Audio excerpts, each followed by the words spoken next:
¿Leer la saga de Fundación? ¿O la saga de los robots? ¿O la saga del Imperio Galáctico? Cuidado.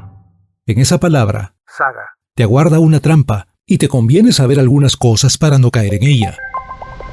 Veamos paso a paso el modo en que Isaac Asimov creó y más tarde expandió su universo de ciencia ficción que abarca 25 milenios de historia futura.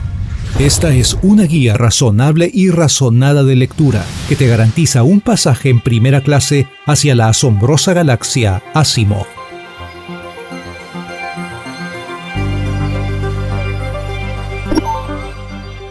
Si atendemos a las fechas de publicación, la ciencia ficción de Asimov se clasifica en 3 periodos, como lo ves aquí.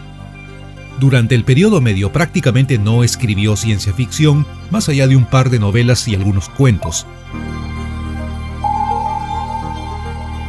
Lo más representativo del tercer periodo son unas novelas escritas, hay que decirlo, bajo presión editorial. Por lo tanto, tienes que enfocarte en el periodo inicial o clásico, que fue cuando Asimov ideó sus mejores personajes e historias, con alguna excepción posterior. Vale la pena agregar el primer Asimov o el joven Asimov, una recopilación de los cuentos publicados entre 1939 y 1949 que no fueron recogidos en Yo, Robot. Pues bien, las novelas y cuentos del periodo clásico eran en gran medida mundos aparte. Sin embargo, en nuestros días el asunto se ha complicado. En la década de 1980 surgió la idea de unificar todo ese corpus, o la mayor parte de él, en una misma línea cronológica.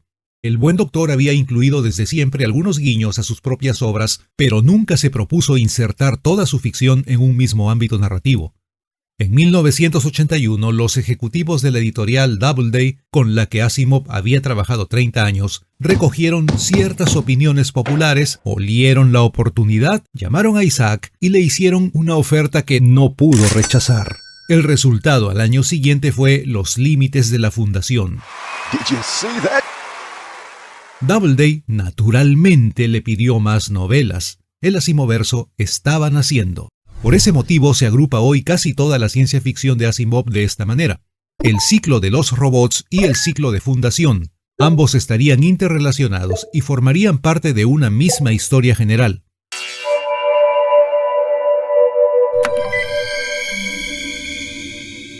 El problema consiste en que te venden o te recomiendan los libros desde los parámetros del Asimoverso exclusivamente, y creo que no es correcto.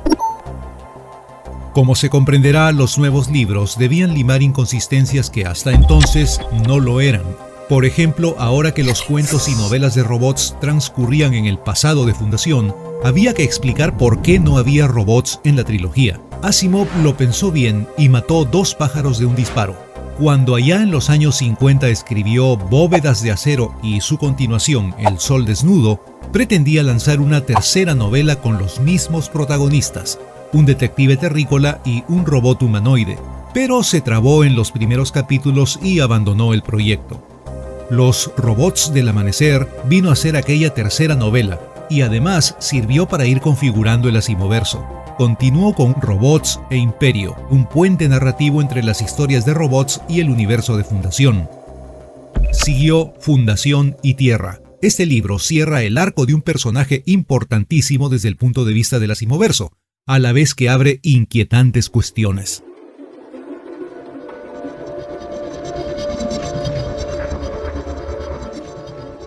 Puesto que sus editores le exigían más libros, muy bien pagados eso sí, decidió hollar territorio conocido y se enfrascó en un par de precuelas de la trilogía original, Preludio a la Fundación y Hacia la Fundación. Los exégetas del buen doctor, o sea, lectores ejemplarmente entusiastas, elaboraron en su momento la línea de tiempo del Asimoverso. En la novela Fundación se menciona que la energía atómica se conoce desde hace unos 50.000 años.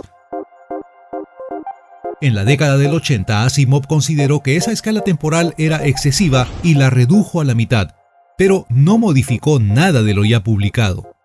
En definitiva, la cronología del Asimoverso cubre un poco más de 25.000 años, y aquí la tienes. En plena prehistoria, a finales del siglo XX, se fabrican los primeros robots positrónicos. Poco después establecen las 3 leyes de la robótica como el estándar obligatorio de diseño y programación. La historia propiamente dicha empieza con el uso de los primeros motores hiperlumínicos, aunque también se puede señalar como su inicio alternativo el desenlace de la novela El fin de la eternidad. En los siglos siguientes se envía a los robots a colonizar los sistemas solares más próximos al Sol, los mundos exteriores. Los descendientes de los primeros colonos humanos son llamados espacianos y crearán culturas muy tecnificadas e independientes de la Tierra, a la que despreciarán. Pero al cabo de unos milenios se perderá el afán explorador y la humanidad sufrirá un peligroso estancamiento, superado gracias a la iniciativa de unos pocos individuos excepcionales. Por esas fechas se define la Ley Cero de la robótica.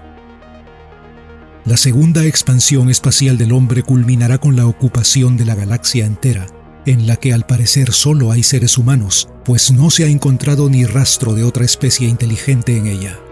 La Tierra, radiactiva desde hace incontables siglos, es definitivamente abandonada y olvidada. Subsistirá como la improbable leyenda del mundo en que se originó la humanidad.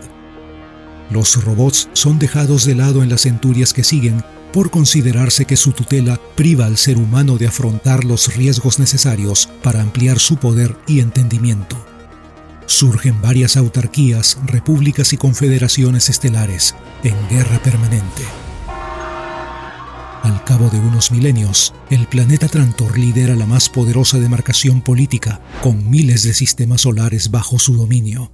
Con el tiempo unificará los millones de mundos habitados bajo un mismo régimen, el Imperio Galáctico, que durará unos 12.000 años.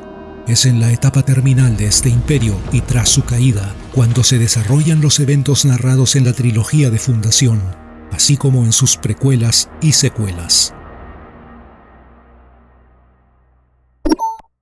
Entonces, ¿hay que leer los libros según su lugar en este mapa del tiempo?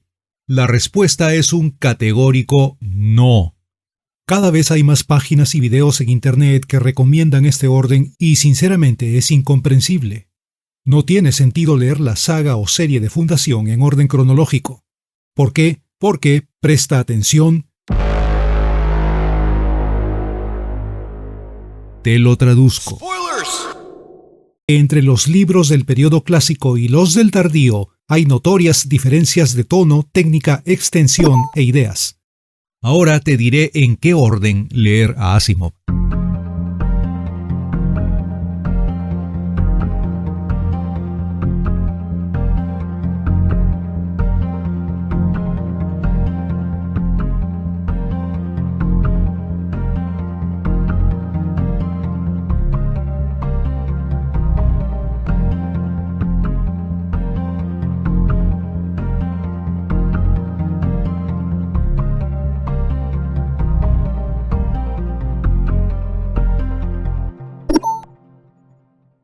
Ahora bien, si has decidido aventurarte en el Asimoverso, te propongo el siguiente orden de lectura.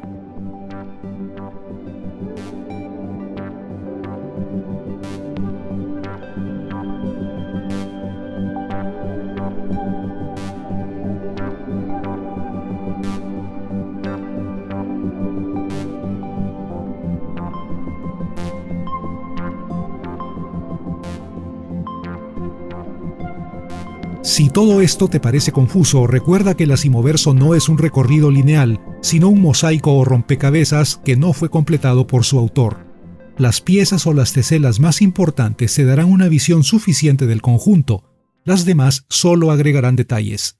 Pero si tomas los libros escritos en la década del 80 sin haber leído lo principal del periodo clásico,